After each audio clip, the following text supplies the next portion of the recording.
Vatan şirin canını varat, damarda kaynayan kanını varat. Vatan din kadim dini Türkmenum, diri vatan madam sana abadat. Türkmen vatan bilindirdir diri, şu vatana eyle madam abadat.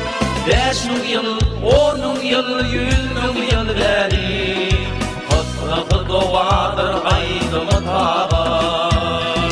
Türkmen vatan bilindirdir diri, ülke vatan parçasına övrülyen.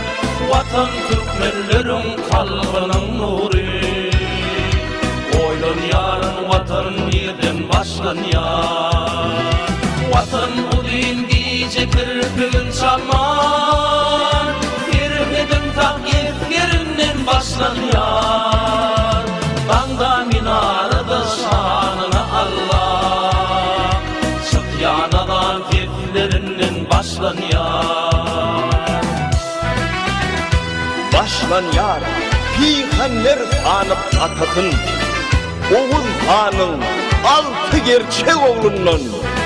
Başlan yar, dünya dey ulu vatanın, atarman çaparman, hunlan kovmundan. Er yigitler, ediz vatanın şiiri, nice yıl Oğuz'u doğa dey saklan, ker Türkmen vatanın algırı şiiri.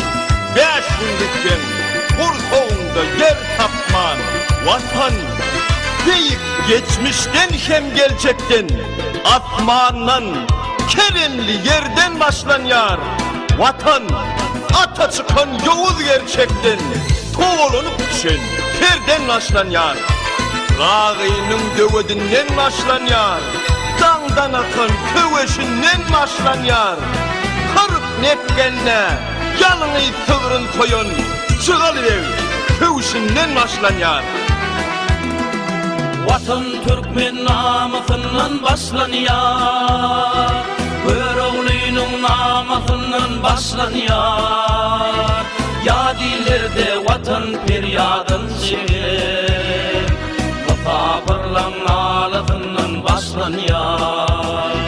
Vatan kazamımdan tılla girvinden, parlak durun baydağımdan başlan yar.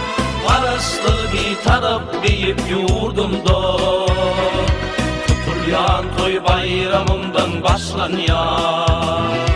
Dinle vatan öğretir minnetliği, olur dua ederdi de şükürlü.